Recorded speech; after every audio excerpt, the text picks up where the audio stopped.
Cleanup of KHAZARIAN filth continues in US, Japan, and elsewhere. A comprehensive takedown of the KHAZARIAN mafia continues around the world. The biggest development were at the top ranks of the Vatican, where the Vatican Finance Minister and number 3 honcho, Australian Cardinal George Pell, was suspended after being indicted for child rapes. As a result, the pedals are in full panic mode, Pentagon officials say. France also removed another top honcho, Cardinal Gerhard Müller, from his post as head of the doctrine and replaced him with a moderate. The suspension of Pell as finance minister is almost certainly related to the goings-on at Bougainville and Papua New Guinea, areas under Australian control, and therefore Pell's bailiwick, White Dragon Society sources say. The revelation that only about 3% of the money from minerals being extracted in PNG is going to the locals completely contradicts Pope Francis' vow to turn the Catholic Church into a poor church for the poor. The WD's plan to connect the gold in Bougainville to cryptocurrencies with US and Russian military backing and thus completely bypass the existing Vatican and KHAZARIAN mafia-controlled financial system must have added urgency to the Vatican's moves to remove Cardinal Pell. The removal of the German Müller, who was seen by many as the head of the resistance to Pope Francis' moves to make the church more easygoing, is also a significant defeat for the KHAZARIAN mafia and their process. P2 Freemason sources say.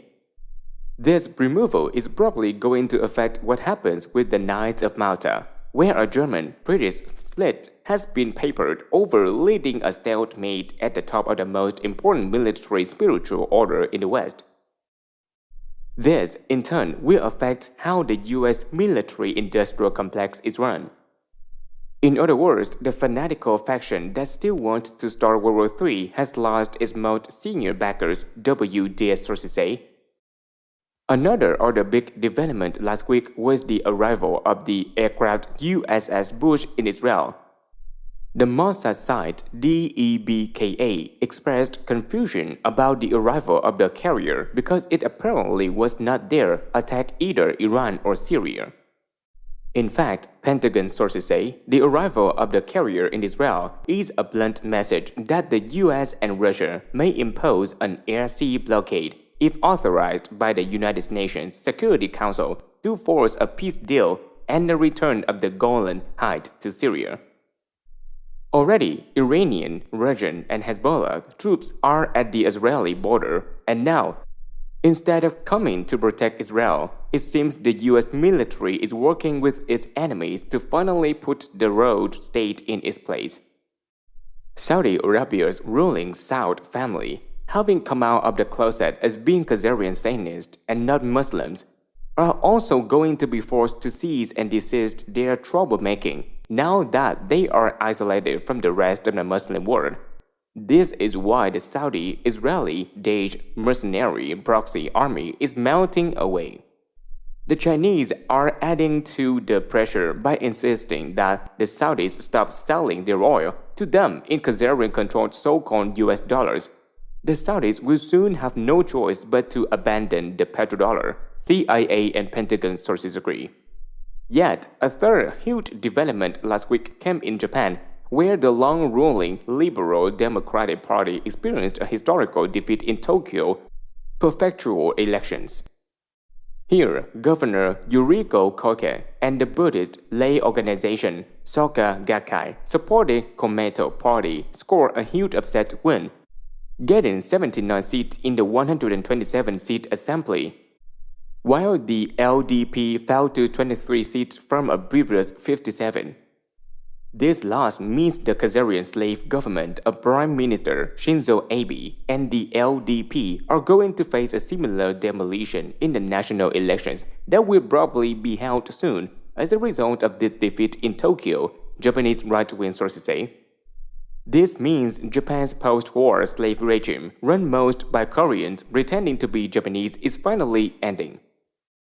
A similar current could be detected in the Korean peninsula with the South Korean offer of a peace treaty to North Korea, making it likely the artificial division of that peninsula will also end soon.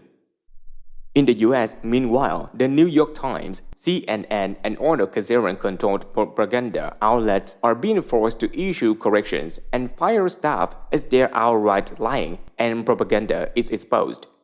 CIA sources say the removal of Khazarian filth from the US power structure is nearly complete, and that is why changes are now being seen in Asia. Also, the US military is moving to create a Space Corps while President Donald Trump has signed an executive order to resurrect the National Space Council. This is a possible sign the US military-industrial complex is finally getting ready for the disclosure that secret space program advocates have long been calling for. These big sea changes are coming before what is expected to be a key G20 summit meeting takes place in Hamburg, Germany, July 7th and 8th. In the run-up, we see some serious jostling between China and the US where some high tension is arising. Most importantly, Pentagon sources hint they shot down a Chinese satellite last week. The other moves showing the honeymoon between Chinese President Xi Jinping and Donald Trump was ending were a US deal to sell arms to Taiwan, US sanctions against a Chinese bank, tariffs on steel and other items, and dispatch of a destroyer to the Paracel Islands in the South China Sea, Pentagon sources note. The Chinese are not taking all this lying down and have sent warships and fighter planes to confront the US destroyer. Also, there can be no doubt that China took symbolic military action against India last week just as Indian Prime Minister Narendra Modi was meeting with Trump. The Chinese have previously told their US counterparts they had the technical capability to overrun India within 2 months if necessary. It looks like Russia is going to have the role of the referee between China and the US at the upcoming G20 meeting. Trump is scheduled to meet there for the first time with his counterpart Vladimir Putin, and Pentagon sources say his mandate will be to end the Russia-US spat being engineered by the Khazarians in the US. Russian White Dragon Society sources say past US actions have left the Russians profoundly distrustful of the Americans. However, as Russian Foreign Minister Sergei Lavrov and other Russian officials have repeatedly stated, the Russians favor a harmonious world system not dominated by a single power. To that end, in something that slipped under this writer's radar, a series of top world religious leaders issued a joint appeal on June 14th for the people of the world to unite and make friends across religious boundaries.